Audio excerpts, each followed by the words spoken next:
Meus irmãos, a paz do Senhor, aqui quem vos fala é o professor Esaú. Estamos aí concluindo mais um módulo do nosso curso teológico. Nós estamos estudando profetas menores e hoje, graças a Deus, nós vamos aí para a última aula desse módulo de 5 aulas. E hoje nós vamos estudar os dois últimos profetas do grupo Profetas Menores, sendo Zacarias e Malaquias. Já passamos aí por Oséias, Joel, Amós, Obadias, Jonas, Miqueias, Naum, Abacuque, Sofonia, Ageu, e hoje vamos dar continuidade aí a Zacarias e Malaquias. Então, você que ainda não assistiu às outras aulas, tá aí na nossa playlist, tem todas as aulas aí disponíveis aí, tanto desse curso, tanto desse módulo de Profetas Menores, como Profetas Maiores, e como diversos outros assuntos já está disponível aí no nosso canal, o canal Esaú Souza. Você que tiver interesse de aprender um pouco sobre a Bíblia, é só visitar aí a nossa playlist e consultar as aulas. Hoje nós vamos falar aí de Zacarias e Malaquias, vamos dar início aí falando aí de Zacarias. Esses profetizaram na mesma época, Zacarias e Malaquias, pós-exílio babilônico. Esses dois livros encerram o estudo dos profetas menores. O profeta Ageu, Zacarias e Malaquias foram os profetas do pós-exílio e profetizaram no período da reconstrução dos muros do Templo de Jerusalém. Cada profeta será estudado conforme a sua característica e a mensagem que Deus deu a eles. Ambos profetizaram a restauração de Jerusalém e o reino messiânico de Jesus Cristo. Nós vamos ver muito isso aí em Zacarias, né? Zacarias vai falar muito forte aí sobre Jesus, nós vamos aprender isso aí também no livro de Zacarias, sobre o Malaquias também, né? Sobre o Messias. Zacarias significa lembrar de Jeová, um nome comum, já que existe mais ou menos aí umas 32 outras pessoas com o mesmo nome no Antigo e no Novo Testamento. Há pelo menos umas 29 pessoas com esse nome na Bíblia de Zacarias. Conforme a maioria dos comentaristas, Zacarias vivia na Babilônia e retornou juntamente com os exilados para Jerusalém. A semelhança de Jeremias e Ezequiel e Zacarias era sacerdote e profeta, e que eles falam de algumas profecias. Por exemplo, Zacarias 6,13 é identificado como filho de Baraquias, filho de Ido. Em Esdras, capítulo 5, nós podemos ver que é chamado apenas de filho de Ido. Zacarias aqui é conhecido apenas como filho de Ido. É possível que seu pai morreu quando Zacarias era ainda moço, assim como acontece nos registros genealógicos. É chamado de filho de seu avô porque foi criado, né, ali pelo avô, por isso faz algumas menções. Nem sempre vocês vão ver na Bíblia ali, fulano gerou fulano, por exemplo, e Adão gerou, vou colocar o nome aqui, e Adão gerou Enoque, por exemplo, dá um exemplo. Adão não foi o pai de Enoque, né? Então, ali pelo fato de ser da linhagem, ali, entende? Aí acaba saindo como o pai de fulano por pertencer ali àquela linhagem, àquela geração. Então ele é conhecido como filho de Ido. Ido foi um dos sacerdotes que retornaram com Zorobabel e Josué da Babilônia. Neemias capítulo 12, você vai ver isso aí lá no versículo 4. Zacarias era bem jovem quando começou a profetizar, conforme relata a conversa com um anjo. Outro se aproximou e falou ao anjo que conversava com ele: corre lá a esse jovem. Zacarias 2,4. Isso deve ter acontecido 2 meses depois de Ageu, no segundo ano do reinado de Dário, cerca de 520 a.C. Supõe-se que Zacarias nasceu no cativeiro. Zacarias, de maneira especial, abre detalhes o seu futuro glorioso, fazendo um contraste com a teocracia da época e o seu símbolo visível no templo. O assunto de Zacarias trata de 4 coisas, sendo elas arrependimento e a renovação da aliança, justiça social, que é um fato que os profetas menores sempre tratou, a tal da justiça social, esperança da soberania de Deus e vinda do Messias. Aqui, a vinda do Messias, ele já é mais enfático, né? Ele dá mais detalhes aí sobre a vinda do Messias. Ainda muito jovem, Zacarias, no capítulo 2, não dá para ver isso aí, quando voltou da Babilônia com a leva de exilados, que regressou com Esdras e do cativeiro em 538 a.C., o rei Sírio da Pérsia, que havia destronado o Império Babilônico, promulgou um decreto que permitiu aos judeus retornarem para Jerusalém e retificar o templo. Quem era Zacarias? Neemias relata que o avô de Zacarias retornou do cativeiro babilônico a Jerusalém com Zorobabel. Josué, Neemias 12 está relatado. Em outra passagem, Neemias coloca Zacarias no topo da família sacerdotal de Ido, em Neemias capítulo 12, versículo 16, o que significa que Zacarias era membro da família de Levi e ministrou em Jerusalém como sacerdote e profeta. Havia um bloqueio no mundo espiritual que tentava impedir o regresso dos exilados, que foi revelado a Daniel enquanto orava. Daniel capítulo 10, o príncipe do reino da Pérsia, não o rei Ciro, mas alguma força espiritual do reinado de Ciro ali, queria impedir a saída dos exilados.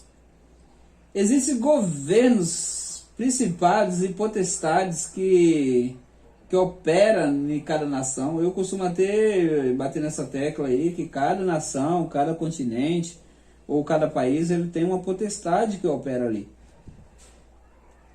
Aí, essas potestades vai valer do que mais tem, né, em cada nação. Por exemplo, se eu for falar de uma potestade que opera no Brasil, vocês de cara vão dizer aí que já são... a corrupção, ela é terrível no Brasil. O Brasil, ele tem muitos corruptos, desde autoridades como pessoas fracas financeiramente falando. Então é uma potestade que opera aí, né? Tem alguns países que a potestade é a miséria, outros que a potestade é guerra, outros que a potestade é morte, né? Suicídios, por exemplo, igual o Japão é um povo muito voltado ao suicídio, então é uma potestade que opera nesse lugar. Vale lembrar que Daniel foi ouvido por Deus em suas orações no mesmo dia que havia orado ao Senhor, mas foi impedido na área espiritual e precisou orar 21 dias. Então a oração foi ouvida logo no início, porém teve interrupção, e aí é onde Daniel precisou continuar orando, né? Então, às vezes, a sua oração parece que não está tendo resposta, mas está precisando de você persistir um pouco mais para ter retorno, porque ela já foi ouvida. Na hora que você começa a orar a Deus, Deus já ouviu e está mandando a resposta. Agora tem que orar para os impedimentos no meio do caminho ser jogado por terra. Vencida a batalha no mundo espiritual, Ciro assinou o decreto que permitiu o retorno dos judeus para Jerusalém. Esdras 1. Dirigido por Zorobabel, regressam 50 mil judeus para Israel. Começam as obras e a construção do muro do templo 2 anos depois. Concluíram os fundamentos em meio a grande regozijo de Esdras, capítulo 3. Profetas e as profecias, né? Precisamos entender que existiam os profetas pré-exílio, no período do exílio e pós-exílios. Os profetas que neles profetizaram, ou seja, tivemos profetas antes do exílio, durante o exílio e posterior ao exílio. Deus avisa o que vai acontecer, avisa durante os acontecidos e também posteriormente acontecido, avisa depois. Deus jamais faz algo sem avisar ao povo o porquê. Nós temos aí um livro de orientação, de revelação, de tudo que está para acontecer no mundo, nós já temos aí escrito na Bíblia. Então o crente ele não pode ser pego de surpresa, ele não pode ser surpreendido, porque a Bíblia já revela o andar do mundo até o final dos tempos. Então nós já temos isso aí, nós já temos as revelações sobre tudo que vai acontecer no planeta Terra até o arrebatamento, até a volta gloriosa de Cristo. Jeremias e Ezequiel são contemporâneos, só que Ezequiel profetizava aos dos cativos da Caldeia e Jeremias aos que viviam em Jerusalém e que seriam levados mais tarde. Lembrando que Jeremias profetizou antes do povo ser levado, eles não acreditaram, foram levados uma leva e depois ele foi deixado para trás também. Quando Jeremias profetizou que o rei Nabucodonosor invadiria a cidade, primeira leva de exilados, os sábios, sacerdotes e toda a casa real, já havia sido levado para a Babilônia. Entre esses estava Ezequiel. Na primeira leva, Ezequiel já tinha ido para a Babilônia. O tempo de cativo, tudo indica que quem mais sobreviveu ao cativeiro foi Daniel, que teria alcançado os 90 anos de idade, passou por 5 reinos. Daniel tinha em mãos uma profecia de Jeremias de que o tempo do cativeiro seria 70 anos. Então, Daniel ele era muito apegado aí às profecias dos homens de Deus, e não é à toa que ele era um profeta de Deus. O povo ficou acomodado ali, né? Quando a data chegou, Daniel se pôs a interceder pelo retorno a Jerusalém, Daniel capítulo 9. Depois de tanto tempo, uma nova geração nasceu na Babilônia e, pasmem pessoal, eles se casaram e estabeleceram-se comercialmente, né, ali, e não tinha interesse em retornar. A ordem de Deus profetizada por Jeremias foi levada a sério e o povo plantou vinhas, edificou casas, Jeremias capítulo 29, do 5 ao 28. Os judeus que foram morar no exílio estavam ricos, felizes, e a nova geração não pensava em regressar para a árida Israel. Ou seja, tinha que recomeçar Israel, o povo não tinha interesse em retornar, indo contra aí o que Deus tinha prometido que aconteceria. Será que a igreja está intercedendo pelo retorno de Jesus nos dias de hoje? Né? Depois de entender que o tempo chegou, porque não há mais tempo, pessoal. Nós entendemos, nós sabemos que o tempo de Deus já chegou sobre a terra. Ou nós estamos confortáveis, preocupados só com coisas terrenas, e esquecendo das profecias do retorno do Senhor. Então é coisa para nós pensarmos sobre isso.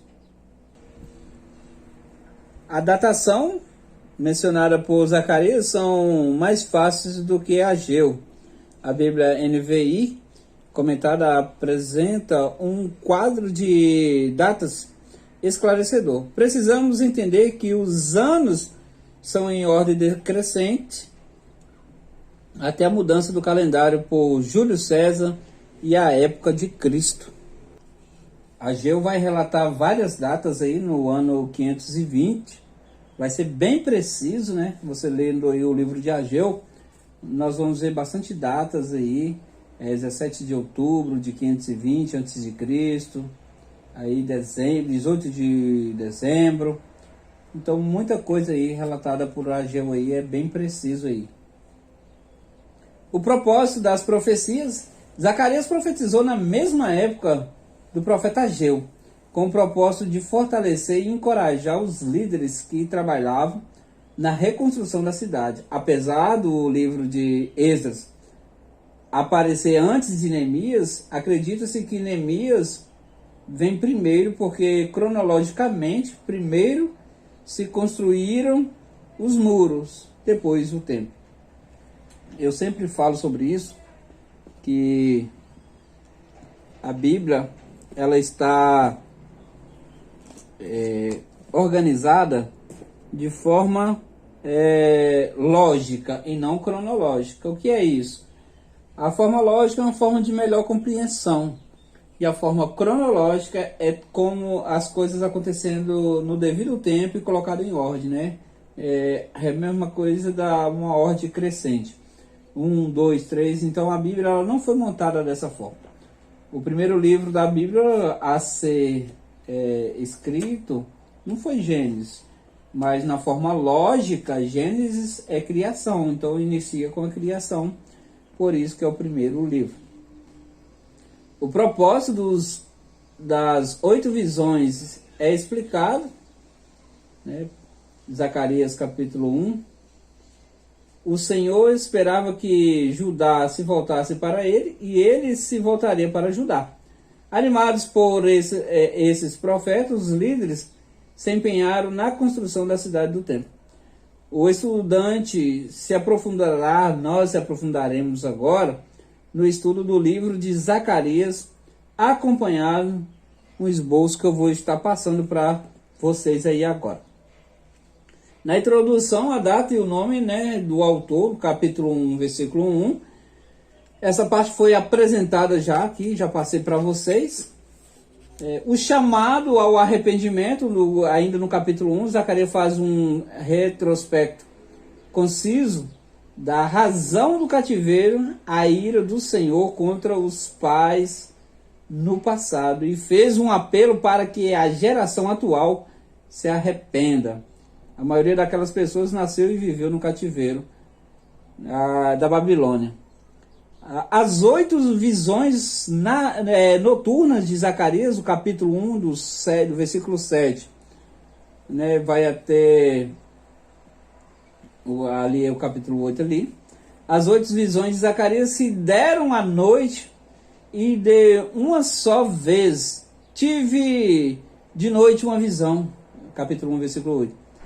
E estas visões vão se desdobrando diante de Zacarias na mesma noite, Zacarias 1 e 7. Como existem várias interpretações para as visões, às vezes interpretações especulativas, é sugerido que você que está aí estudando mantenha alinhado com o sentido de visões cujo objetivo é mostrar ao povo de Deus a fidelidade do Senhor com Israel e a sua disposição de julgar as nações que oprimiam os judeus. A visão dos 4 cavalos e o cavaleiro entre as murtas, né? Então isso aqui nós vemos alguma semelhança depois aí sobre esses 4 cavalos em Apocalipse também. É interessante observar que as escrituras fazem diferença ao mencionar o anjo e homem. Respondeu-me o anjo, capítulo 1, versículo 9. E o homem que estava entre as murteiras, capítulo 1, versículo 10. As murtas são plantas baixas que crescem em vales onde há mais fertilidade. Né? Seria aí o estado de Israel. Existe um mistério entre esses personagens que costumam aparecer em visões. Quem seriam? Em Daniel aparece também homem e anjo, conjuntamente. Daniel capítulo 2, se vocês olharem lá no versículo 6. Conjectura-se que Deus dispõe, além de anjos e de homens, levando a mensagem, né? Como os mensageiros, como nós sabemos aí que teve alguns homens que foram ao céu, por exemplo, Enoque e Elias, e tem quem conjectura, quem utiliza desses termos aí para dizer que utiliza de Enoque e de Elias também para trazer algumas mensagens, mas isso é só especulações, tá? Esses mensageiros de Deus, homens e anjos, percorrem a terra e trouxeram a notícia de que toda a terra está agora repousada e tranquila. Depois que Dário tomou o reino dos caldeus, subjugou a Síria e o Egito, e a terra viveu em paz. Por isso, os judeus puderam voltar para a sua terra. 200 anos depois, Alexandre o Grande trouxe novamente tempos de guerras. Novamente vê-se aqui a confirmação do tempo do cativeiro, 70 anos, 1 e 12, capítulo 1, versículo 12. O profeta observou que Deus não está virado, mas pleno de amor. Respondeu o Senhor com palavras boas e consoladoras ao anjo que falava comigo. Com grande empenho estou zelando por Jerusalém e por Sião. Capítulo 1, versículo 14. Eu estava um pouco indignado e as nações agravaram o mal. Capítulo 1, versículo 15. Deus estava indignado um pouquinho, mas as nações fizeram pior do que Deus imaginava. Deus queria apenas castigar com medida certa a Israel, mas o que eles convocou para fazer juízo excede na dose. Os 4 chifres e os 4 ferreiros, capítulo 1, versículo 18, para quem não sabe, chifre na Bíblia, ele tem um sentido de poder. Se na primeira visão Deus assegurou ao profeta de que tudo estava sob controle, os acontecimentos mundiais eram parte de seu programa de ação. Agora, na segunda visão, Zacarias vê 4 chifres e 4 ferreiros. Os chifres podem se referir aos impérios egípcios, babilônico, assírio e medo-persas. Este último derrubou o Império Babilônio.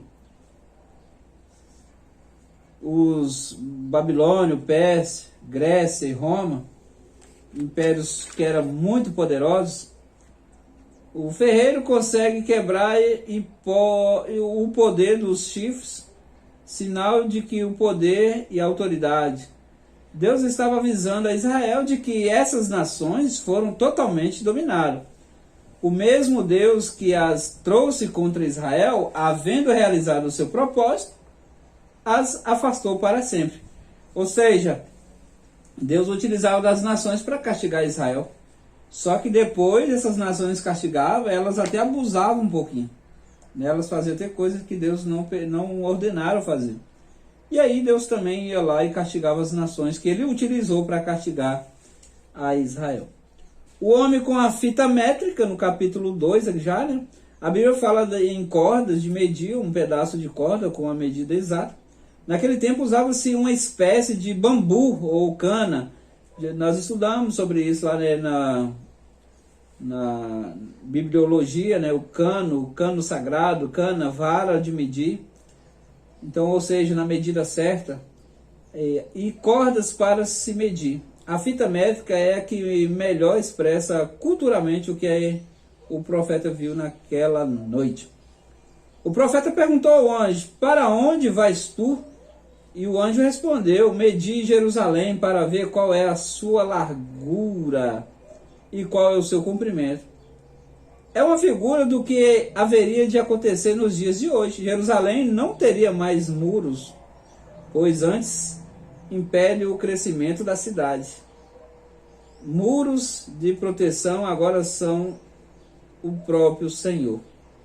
Né? Ela fica limitada, a cidade que tem muros, ela fica limitada ali dentro da cidade e não tem como crescer. E agora essa Jerusalém agora ela não tem mais muro, porque a proteção dela é o próprio Deus. A visão pode servir de figura, né, da igreja que tem apenas o Senhor como sua proteção. Essa fala nem é feliz, tem apenas o Senhor, mas que tem o Senhor como a sua proteção e não está limitada a muros humanos, né, levando o Evangelho de Jesus Cristo ao mundo todo. Então pode e cabe muito bem a igreja do Senhor, que tem como Jesus Cristo a muralha de proteção da igreja, que está espalhada em todo o mundo, está espalhada em toda a terra. Os governos tentam restringir a ação da igreja, impondo-lhe limites à esfera de ação, mas a igreja não poderá jamais ser contida ou impedida de realizar o propósito de Deus na terra. Não há muros, portas ou ferrolhos que impeçam a ação da igreja. as vestes limpas para o sumo sacerdote, né? Foi uma visão, o sacerdote Josué, no capítulo 3. O sumo sacerdote Josué, vestido de roupa suja, e por isso Satanás o acusa a dizer que ele não pode ser um servo do Senhor. Semelhantemente, Satanás está sempre se opondo aos servos de Deus. Mas Deus perdoa os pecados do sacerdote e o veste de roupas limpas. Maravilha. Particularmente serve esse episódio para mostrar que os servos de Deus, sem exceção, se contaminam no dia a dia e precisam ser purificados. Uma pessoa que não tem costume de congregar, ela tem a tendência de se sujar cada dia mais, né? Então, as suas vestes têm a tendência de se sujar por falta da comunhão, pela falta do zelo de ter um pastor. O sumo sacerdote, primeiramente, ofereceu holocausto para a purificação de seus pecados e depois pelos pecados de todas as nações. Aqui tem um anúncio do renovo do Senhor, capítulo 3. A palavra ramo ou renovo indica a brotação de um ramo, aparece 23 vezes no texto hebraico do Antigo Testamento. E como sentido de tzimak, aparece 12 vezes, porque tzimak não significa apenas brotação, mas renovo, isto é, vida nova na planta que estava praticamente morta. Lucas se refere ao renovo em relação ao Messias, formando uma conexão com as 4 características e o renovo, 4 apresentações do Messias, como aparece nos 4 evangelhos: Mateus, Marcos, Lucas e João. Em Jeremias capítulo 23 até o 33, Cristo é apresentado como renovo, o rei levantado para governar com justiça. Esta é a característica do livro de Mateus. Aí nós temos Zacarias capítulo 3, Cristo é apresentado como o renovo, o servo levantado a serviço de Jeová. Essa é a forma ou característica do Evangelho de Marcos. Vai notando isso aí, pessoal. Ele é visto como o servo do Senhor que começa o seu ministério ou serviço sem qualquer apresentação preliminar, né, sem genealogia. Lembrando que nenhum evangelho trata da genealogia de Jesus ali completa, né? Uma genealogia, ou melhor dizendo, uma biografia ali, né? Contando ali detalhes por detalhes ali, mas conta partes da infância de Jesus e depois nós vamos ter parte aí dele adulto aí contando, né? Mas a genealogia, sim, a genealogia está ali, de onde ele veio, de quem ele descendia, só a biografia, melhor dizendo, a biografia, que não é uma coisa assim detalhada na infância de Jesus. Em Zacarias, Cristo é apresentado como o renovo, que cresce fora de seu habitat. Esta é a característica do Evangelho de Lucas, em que esse crescimento tem sua forma e traz aperfeiçoamento de Cristo como homem perfeito. Isaías capítulo 4, Cristo é apresentado como o renovo do Senhor e a sua intrínseca beleza e glória. Essa é a grande característica do Evangelho de João. Então, nós temos Jeremias capítulo 23, que vai falar de Cristo apresentado como renovo. Zacarias capítulo 3 vai apresentar ele também como renovo.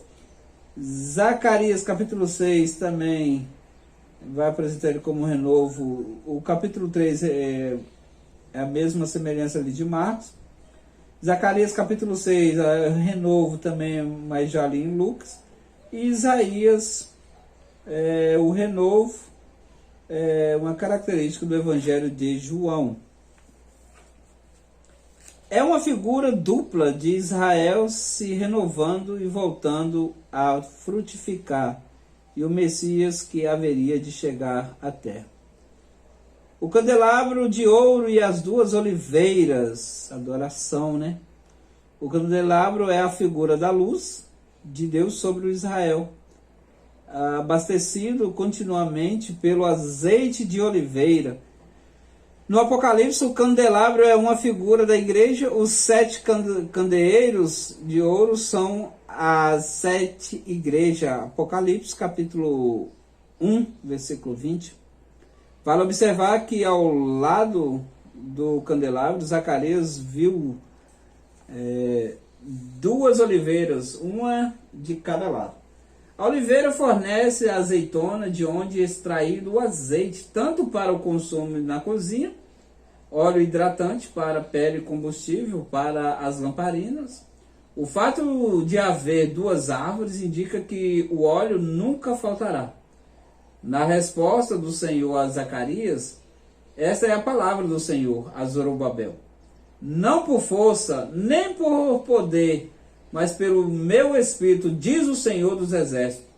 Deste versículo, os comentaristas deduzem que o óleo fala da ação do Espírito Santo.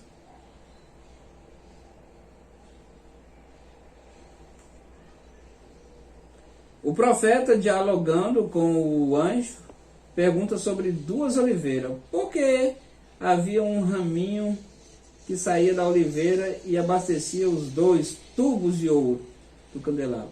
São os 2 ungidos que assistem junto ao Senhor de toda a terra.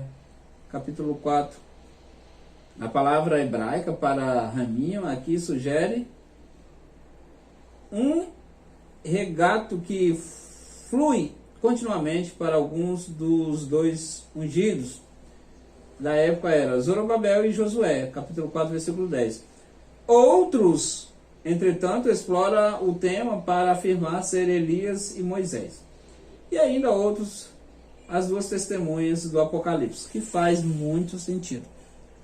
A mensagem profética de Deus aqui é: não faltará a minha luz, graça e unção sobre a nação de Israel. E como consciência sobre a igreja, os olhos do Senhor percorrem toda a terra, no capítulo 4. Isso aqui é interessante. O rolo ou pergaminho que voava, no capítulo 5. Veja um pergaminho voando com 9 metros de comprimento, com 4,5 de largura, capítulo 5, nova VI. O pergaminho desenrolado voava como uma bandeira aberta para todos lerem as maldições proferidas por Deus contra as nações que oprimia Israel. Lembra aí do Holocausto que tiveram aí na Alemanha? Então era uma forma também ali de que os judeus foram oprimidos ali, era uma forma também de castigo aí, que o povo havia de sofrer. A estrutura do texto no hebraico, afirma os comentaristas, dá a entender que o pergaminho está escrito dos 2 lados para que seja visto. Ezequiel capítulo 2 e Apocalipse capítulo 5. A mulher dentro de um cesto. Efa é a medida de capacidade para sex de 17,62 litros. Zacarias vê uma mulher dentro de uma vasilha que servia para medir os grãos. Depois ele vê 2 mulheres aladas com asas, mas essas não saíram de dentro da vasilha, vieram de fora. O texto bíblico deixa isso em dúvida. Eis que saíram 2 mulheres, capítulo 5, versículo 9, mas não saíram da vasilha. O anjo interpreta quem simboliza a primeira mulher, representa a iniquidade ou pecados de Israel, Apocalipse capítulo 17, versículo 3. As 2 mulheres que voaram para longe levando a vasilha com a mulher dentro, significa que os pecados e a prostituição de Israel foram afastados da terra. A dispersão dos judeus, simbolizada pela terra no Sinar ou Sinear, capítulo 5, representa as terras gentílicas da atual dispensação, aqui predita pela medida de Éfa. Essa visão mostra que a idolatria, com todo tipo de pecados, ambições, invejas e fraude, denunciadas na visão do pergaminho, serão removidos da terra santa e nunca mais retornarão. Zacarias capítulo 3. Por mais de 2000 anos, desde o cativeiro da Babilônia, os judeus ficaram livres da idolatria, mas o cumprimento final da profecia ocorrerá quando a nação vai estar concluído, quando for totalmente purificado de seu pecado, aceitando a Cristo. Nós sabemos que boa parte de Israel não tem Jesus como Messias, como Salvador, né? Tem os que defendem? Sim, mas a maioria espera o Messias ainda. A visão das quatro carruagens. O capítulo 6 abre com a visão das quatro carruagens, puxadas por cavalos fortes, bem alimentados. E cada cavalo com uma cor, vermelho, preto, branco e baio, ou marrom.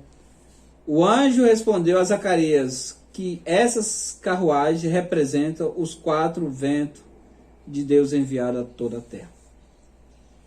Apocalipse também vai falar desses cavalos, e ali nós vemos a representatividade deles ali também. Não se pode afirmar aqui que o vermelho significa guerra e o preto morte, o branco paz, porque intérprete algum comenta que o que significa o cavalo marrom. Os cavalos de Apocalipse 6, que eu acabei de dizer para vocês, quando se abre os selos, são interpretados no próprio texto, mas esses de Zacarias, a interpretação dada pelo anjo é simples: são os quatro ventos do céu. Sempre é bom respeitar o sentido bíblico ou metafórico no texto. Tem coisas na Bíblia que precisam de interpretação, mas tem coisas na Bíblia que não precisa de interpretação, né? Já está ali, no próprio texto ali, já está ali falando o que significa. É o caso aqui desses cavalos. Novamente, nesse texto se vê o controle soberano de Deus sobre as nações. Seus mensageiros cumpriram fielmente a missão que lhes foi designada no capítulo 6. Deus, quando Ele quer, Ele usa dos seus meios para realizar. O texto segue com a ordem dada a Zacarias de que deveria receber novas pessoas que chegaram do exílio da Babilônia. No capítulo 10, então eles estavam ali recepcionando o povo. Mudança de tema das profecias de Zacarias. Agora nós vamos para o capítulo 7. As visões anteriores foram dadas ao profeta no segundo ano do governo de Dário. Agora, depois de 2 anos, no quarto ano do rei Dário, o Senhor voltou a falar com Zacarias. A primeira palavra, a questão do jejum, né? Deus vai pedir ao povo que deveria continuar jejuando no 5º e no 7º mês, capítulo 7. Deus lhes avisa que o jejum que fazia eram interesseiros, porque pensava apenas em si mesmo e não praticava a justiça. Alguns residentes ali de Betel foram enviados ao sacerdote em Jerusalém para saber se deveria continuar jejuando. Não que o jejum não seja aceito por Deus, mas quando uma pessoa jejuma pensando em si mesmo e nos benefícios que terá, não agrada a Deus. As mesmas palavras Isaías trouxeram ao povo de Israel. A segunda palavra, assim falara o Senhor dos Exércitos, Zacarias capítulo 7, versículo 9.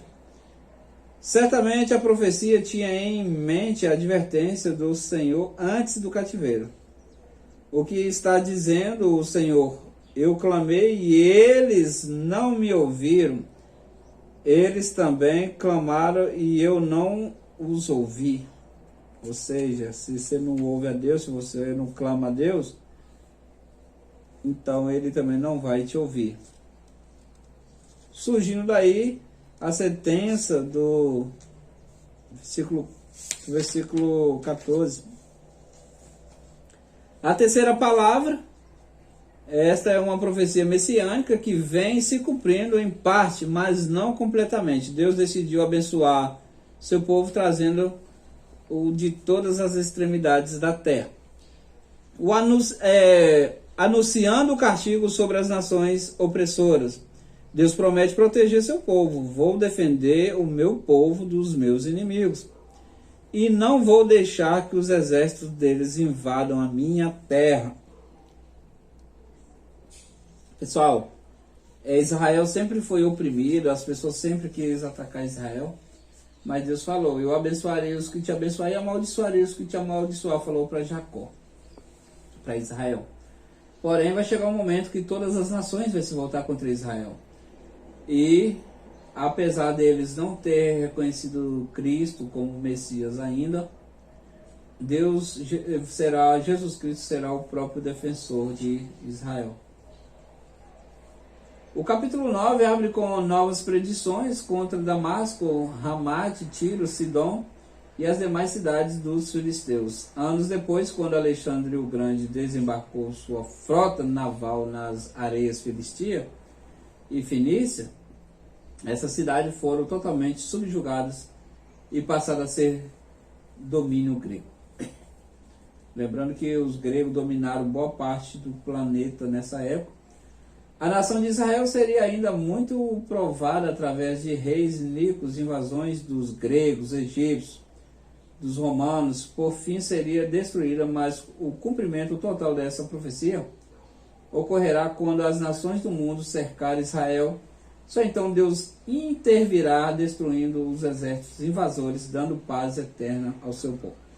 É o que eu acabei de falar para vocês, que vai chegar o momento que todas as nações voltarão contra Israel, ainda que eles não tenham Cristo como o Salvador deles, mas Deus vai pelejar por Israel por causa de uma promessa feita a Israel. Profecia sobre Jerusalém futura, capítulo 9, o Messias de Israel. O profeta Zacarias interviu o dia em que Cristo entraria na cidade de Jerusalém montado num jumentinho. Alegra-te muito, ó filha de Sião, exulta, ó filha de Jerusalém. Eis aí, vem o teu reino, justo e salvador, humilde, montado em um jumentinho. Capítulo 9, versículo 9. Este texto foi citado por Mateus e por João quando Jesus entrou em Jerusalém montado num jumentinho. Mateus capítulo 21. Nós vamos ver isso aí. E João capítulo 12, isso aí também. Eles relembrando as falas de Zacarias, a profecia de Zacarias. Olha que lindo isso. Zacarias previu e os evangelistas assistiu essa predição, essa realização. Israel anunciado como ser vingado das nações, no capítulo 9. A Grécia que se levantaria dali 200 anos já é citada por Zacarias, que profetiza que os judeus se vingarão daquele país.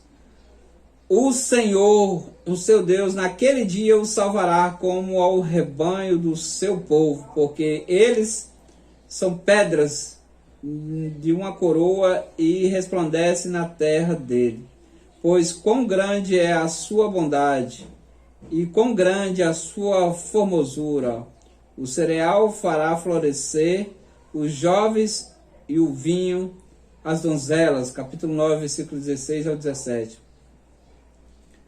A restauração de Israel, no capítulo 10, de Judá sairá a pedra angular, dele ataca a tenda dele e o arco de guerra, dele sairão todos os chefes juntos, capítulo 10, versículo 4. O Messias, o Cristo, hoje adorado pelos gentios e por judeus convertidos, é apresentado nas Escrituras como a pedra de esquina, a pedra fundamental da igreja. Romanos capítulo 9, versículo 32 e 33, 1 Coríntios capítulo 10, Efésios capítulo 2, 1 de Pedro capítulo 2, versículo 6 e 10. Duas parábolas e um só sentido. Deus falar das varas de seus pastoreios, a graça e a união. Deu cabo de seus 3 pastores, que não é possível identificar neste texto. E mais tarde anulou a aliança que fizeram com todos os povos. Trata-se aqui de uma profecia messiânica que em parte se cumpriu em Jesus Cristo. O sumo pastor afasta para longe os maus pastores.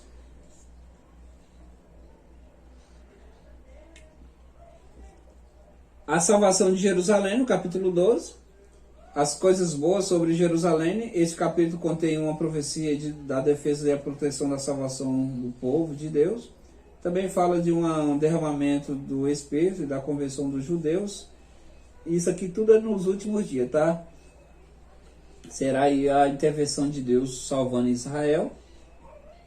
Naquele dia, precisamos observar a expressão naquele dia, que ocorre 15 vezes ao longo do capítulo 12 a 14, porque aponta para um tempo futuro. O messianismo, novamente, profetizado no capítulo 13, versículo 9. Neste capítulo, Zacarias profetiza a respeito da purificação dos judeus penitentes. A fala também da eliminação dos ídolos de Israel, dos falsos profetas, que serão todos expulsos da terra de Israel. Deus também eliminará toda a perversidade espiritual, a que o profeta chama de espírito imundo, de tal maneira que os pais dos profetas os proibirão de profetizar para não serem condenados ou envergonhados de suas visões. Isso significa temor ao Senhor. O Messias aparece sendo crucificado, capítulo 13, pasme pessoal, aqui em Zacarias, capítulo 13, versículo 6. Essa profecia é a respeito de Cristo, não pode ser contestada nem tidas por inverídicas pelos judeus incrédulos, porque se cumpriram em Jesus Cristo no dia da sua morte. O Messias foi ferido na casa de seus amigos, capítulo 13, versículo 6. O versículo 7 também foi citado, crucificação, Mateus capítulo 26, 31. O versículo 8 e o 9 se cumpriram com a destruição de Jerusalém no ano 70 depois de Cristo. O estudante deve se ater com cuidado, porque toda profecia existe o cumprimento parcial e total. Algumas já foram, já realizaram, e outras estão para concluir. A parte de algumas profecias já aconteceram e outras vão acontecer ainda. Jerusalém se tornará o centro da adoração mundial, no capítulo 14, versículo 16. As festas especiais, as festas do tabernáculos, né? O futuro escatológico, no entanto, isto se tornará lei, todos os povos subirão para adorar o Senhor. Isso aqui é interessante, que fala que as nações que não subir para adorar, sobre aquela nação não cairá chuva, não será abençoada, não será próspera. Então, será aí um governo teocrático. A terra de Israel não é mais santa que qualquer outra nação, pelo fato de ser o berço do cristianismo. A santidade não se restringe a prédios, ruas, mas pessoas. Assim, a casa de qualquer cristão é mais santa que a terra, né, conhecida como Terra Santa, que é a cidade de Jerusalém. Certo? Então, se for olhar direitinho, o nosso povo é mais santo do que Israel, porque nós acreditamos em Jesus Cristo como Messias, e boa parte de Israel não. Então, o povo santo está aqui. Tem os santos lá também, mas não, Israel não pode ser considerada santa só pelo fato de que Jesus saiu de lá. E nós também não podemos negar que Israel, ela ainda é um xodó, Deus ainda vai pelejar por ela, mas a prioridade de Deus na terra é e sempre será a igreja do Senhor. Então, a prioridade, o bichinho de Deus, como ele falou, o bichinho de Jacó, é a coisa especial, a defesa principal, o ciúme de Deus na terra é a igreja do Senhor. Tá bom, meus irmãos? Aí nós falamos aí sobre Zacarias e nós vamos entrar agora no livro de Malaquias. Meu mensageiro, né? Isso aqui surge 100 anos depois de Ageu e Zacarias. A introdução ao livro do profeta Malaquias faz aí a transição entre a dispensação do Antigo Testamento, né? É o intervalo. Malaquias é aquele intervalo ali do Velho e do Novo Testamento. É ali que vai ter essa dispensação aí. E entra aí a nova dispensação, né? Tertuliano chamava este livro de fronteira do cristianismo. É bem bacana isso, pessoal, porque ali vai estar a divisão ali do Velho e do Novo Testamento pela forma abrupta, sincera do término das profecias. O sentido do nome Malaquias tem gerado bastante controvérsia. Malaquias, dizem alguns, não é um nome próprio, mas um ofício, meu mensageiro. É o ofício encontrado em capítulo 3, versículo 1. Mas também os profetas eram chamados de mensageiros, né? A versão Septuaginta favorece este ponto de vista em Malaquias 1.1. Traduzido, não por Malaquias, mas pela mão do seu mensageiro. Ageu capítulo 1:13. O próprio nome do profeta no hebraico quer dizer mensageiro, o que equivaleria a dizer meu anjo ou meu mensageiro, afirma Thomas Scott. Então, não sabe dizer ao certo se era ali o nome ou se era o ofício, né? O nome Malaquias. Oriundo da própria mensagem que tem para dizer ao povo, mas que seu nome seria outro. De qualquer maneira, a Bíblia não dá outro nome ao profeta a não ser Malaquias, ou seja, a não ser mensageiro. Apresenta o seu livro, o mensageiro. Malaquias é o último mensageiro inspirado do Antigo Testamento, anunciado do advento do grande mensageiro do Novo Testamento. Mas existe também as opiniões de que Malaquias é um nome próprio, assim como Ageu, Zacarias, né?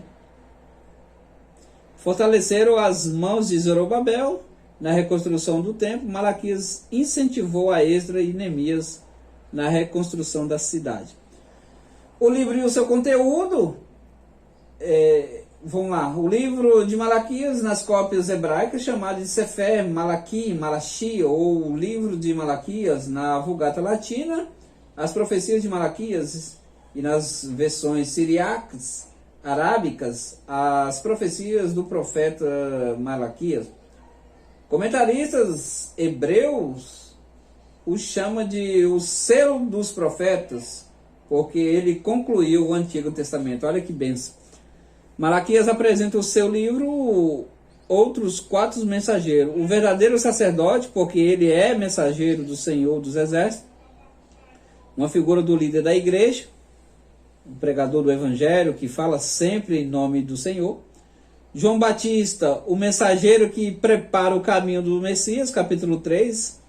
O próprio Messias, no capítulo 3, versículo 1 ao 3, que deverá sentar-se ao derredor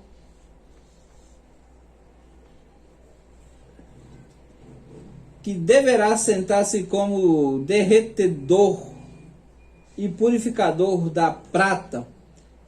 Elias, capítulo 4.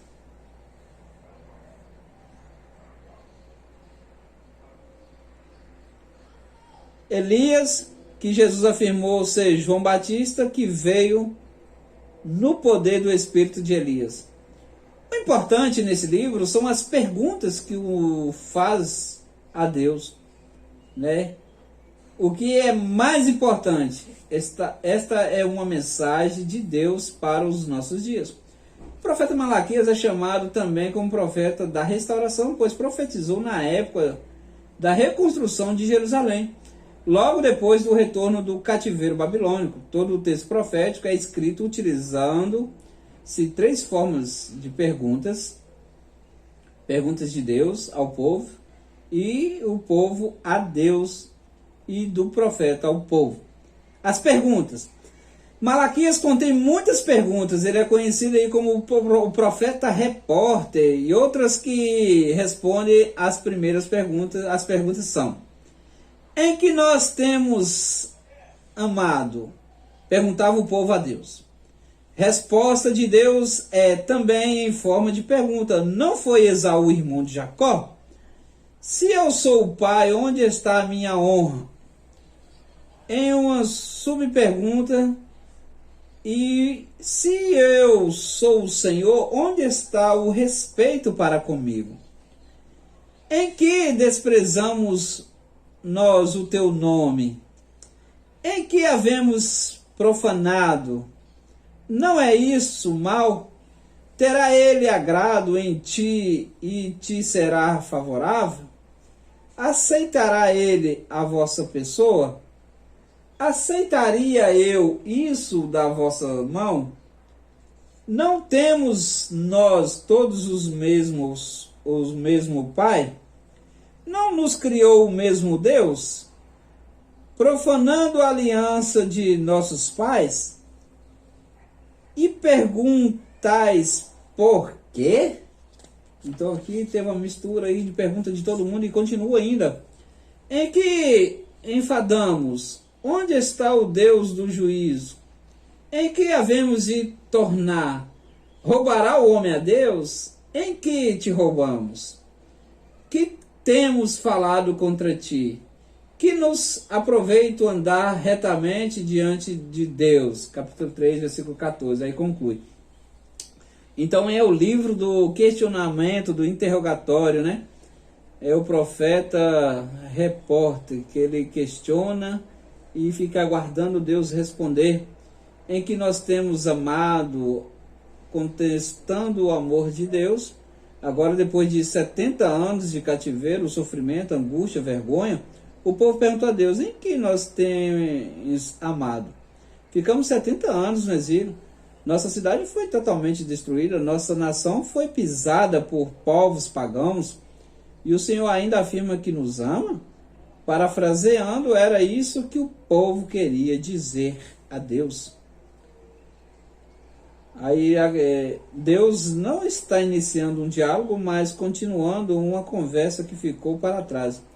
Um diálogo oculto pelo profeta. A expressão "eu sempre amei vocês" irá ecoar nos próximos 400 anos do silêncio divino, no período aí entre Malaquias e Mateus, né, conhecido também como o tempo dos Macabeus, até que João, o evangelista, começa a narrativa da última ceia entre Jesus e os discípulos.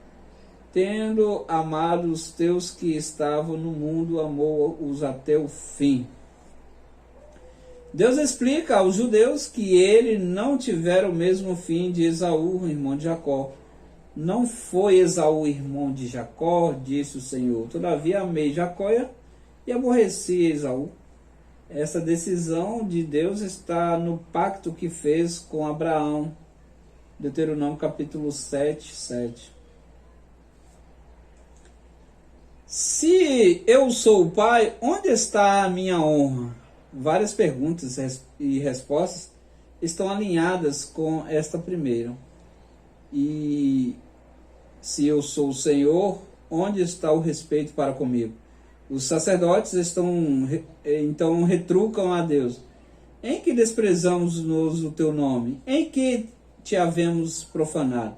Os judeus confessavam que Deus era pai, mas não honrava como tal. Um pai espera que os filhos honrem a resposta de Deus. Os sacerdotes perguntam: em que desprezamos o teu nome? Deus então responde: vocês não me honram como pai, porque me presenteia com animais machucados, imperfeitos. Experimente ofertar um animal defeituoso ao seu governador para ver se ele o aceitará. Vocês acham que o governador atenderá a demanda de vocês receberem animais defeituosos?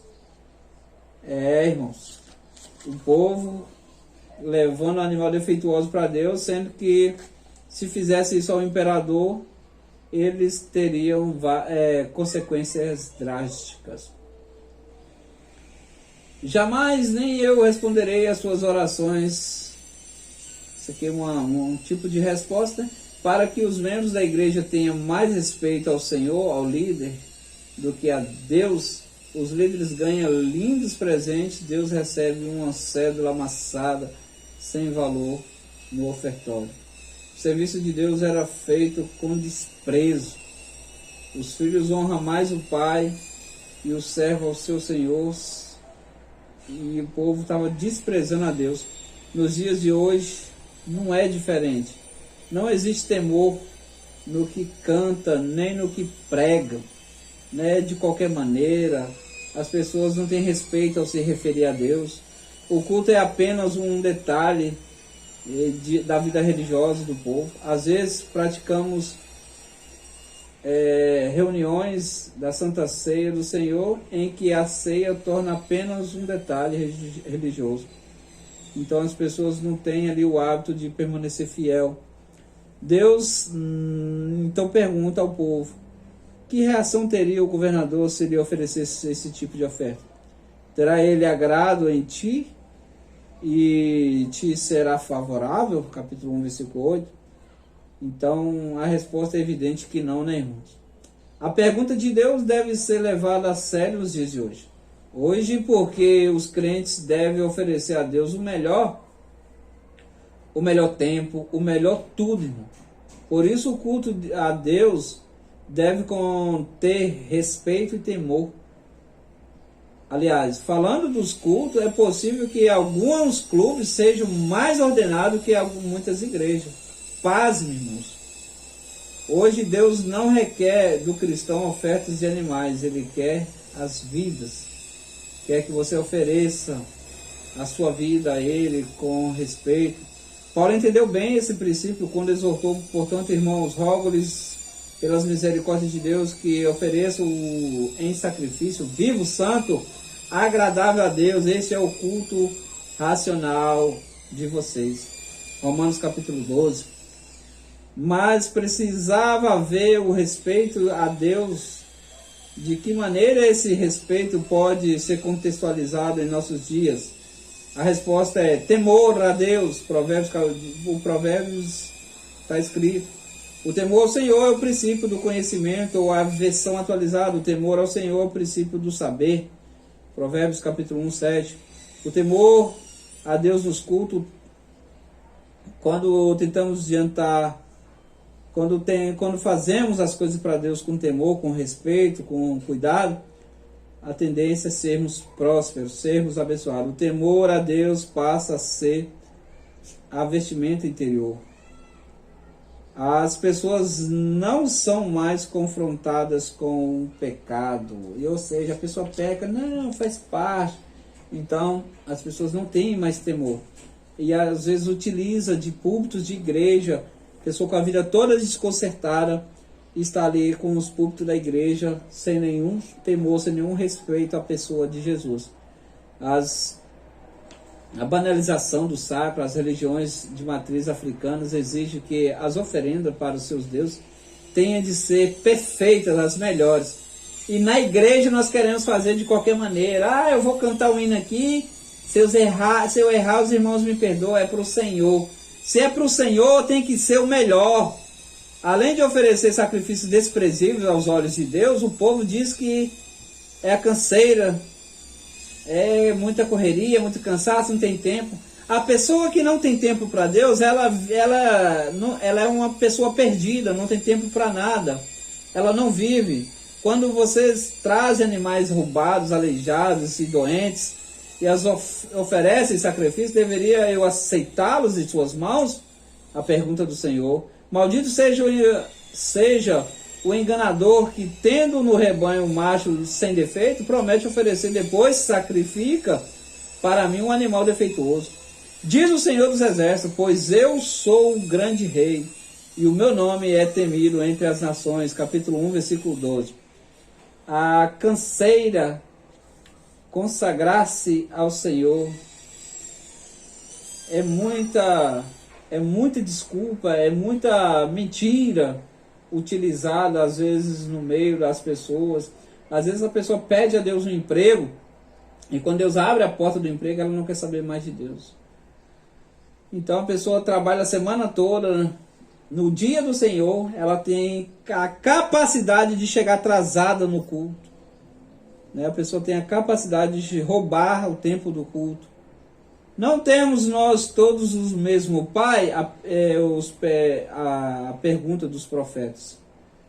Essa pergunta é resultado da advertência aos sacerdotes. Depois da exortação, os sacerdotes se desculpa com 3 perguntas. Não temos nós todos o mesmo Pai? Não nos criou o mesmo Deus? Por que seremos desleais uns para com os outros, profanando a aliança dos nossos pais?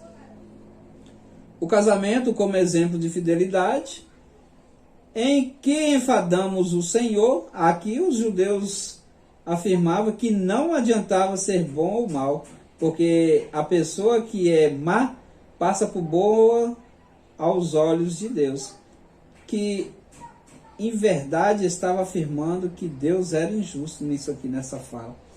Então, não importava se a pessoa era boa ou má. Gente, a palavra de Deus manda nós sermos santos. Deus é um Deus de amor. Ele não manda ninguém para o inferno. Olha as ideias. Ouvia tanta coisa e o mesmo tipo de raciocínio que nós ouvimos hoje, que é as pessoas só vê Deus como Deus de amor e Ele não vai mandar ninguém para o inferno. Lógico que Deus não vai mandar ninguém para o inferno. Deus não manda ninguém, vai mandar ninguém para o inferno, não. O que vai mandar a pessoa para o inferno é a desobediência, é o pecado, é a pessoa não ter respeito por Deus. Mas a vontade de Deus é que todos se salvem. A vinda do mensageiro, João Batista é o mensageiro de Deus. Esta certeza foi dada pelo Senhor Jesus Cristo, que mencionou o texto de Malaquias em relação a João. A completude do profeta, no capítulo 3, existe o cumprimento em parte dessa profecia, de seu cumprimento completo, deverá ocorrer com a volta do Senhor. É bem interessante, irmão, que o pessoal esperava que um rei libertador, né, e Jesus ele veio como esse rei libertador, mas ele esperava também como um homem montado no cavalo branco, só que em parte cumpriu. O rei libertador veio, nos libertou, nos salvou, só que a parte agora do cavalo branco, como o rei montado no cavalo branco, isso aí vai ser a segunda parte, no final, na conclusão de tudo.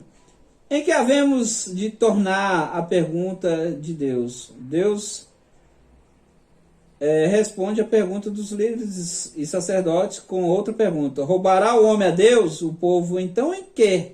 Saber no que nós roubamos. Em que te roubamos? E Deus imediatamente responde nos dízimos e nas ofertas.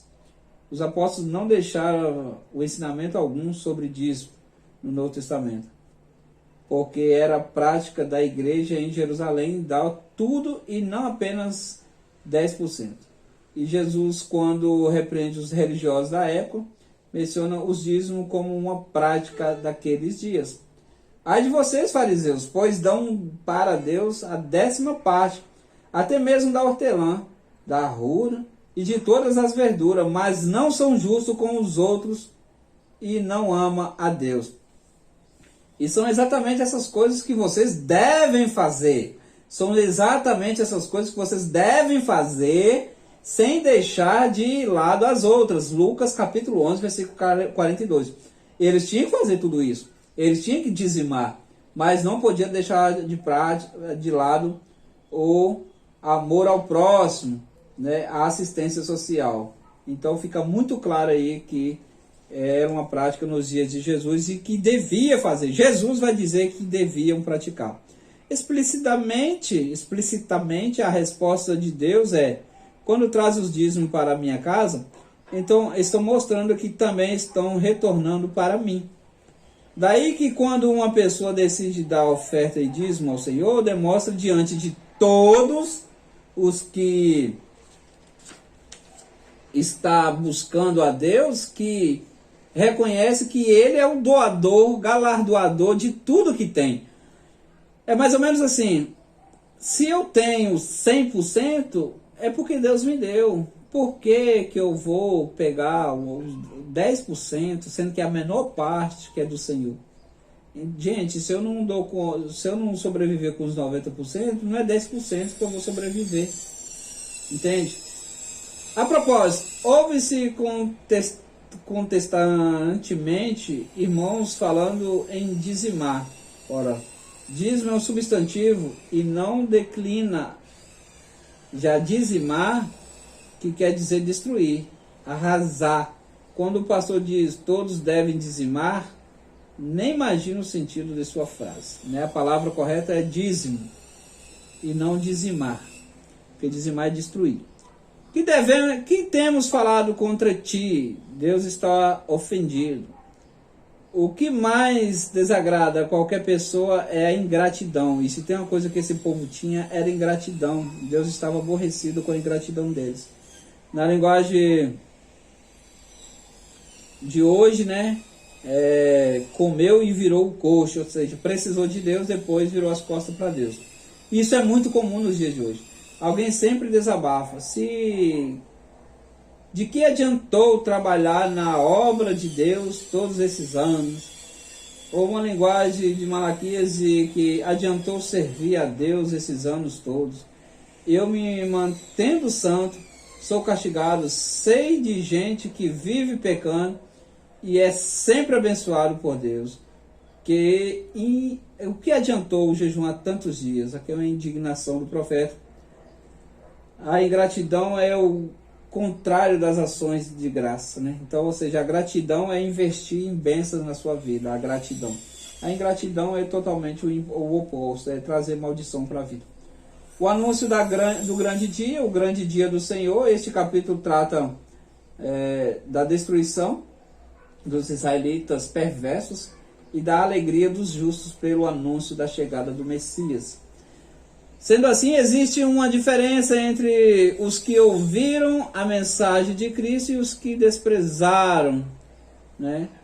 Os cristãos aproveitaram a ocasião para fugir da cidade, mas os judeus incrédulos foram massacrados. Eusébio conta que o sangue corria pelas ruas de Jerusalém até cobrir as patas dos cavalos. Aqui é a profecia da invasão. Eis que vos enviarei. O profeta Elias deve ser interpretado aqui. Se cumpriu a pessoa de João Batista, conforme afirma o próprio Messias, Mateus capítulo 17, versículo 9. Assim como João o Batista anunciou a grande e terrível dia do Senhor, e profetizado por Malaquias, dia este que se cumpriu parcialmente, e é bem possível que antes da volta do Senhor apareçam profetas no mesmo espírito de Elias e de João, proclamando volta do terrível dia do Senhor, só que dessa vez será para toda a terra. Sendo assim, meus irmãos, nós concluímos aí o livro de Malaquias, que fecha aí os profetas menores. Então nós concluímos aí os profetas menores, e esse módulo nós já vamos entrar aí agora no novo módulo aí, juntamente com os irmãos, estudando aí, finalizando aí profetas menores. Nós vamos entrar em Teologia Sistemática 5, nós vamos falar um pouco de heresiologia e de escatologia, e concluindo esse curso com Geografia e História. Então nós temos 2 livros para concluir esse módulo. Deus abençoe a cada um de vocês que nos acompanhou até agora, e até a próxima.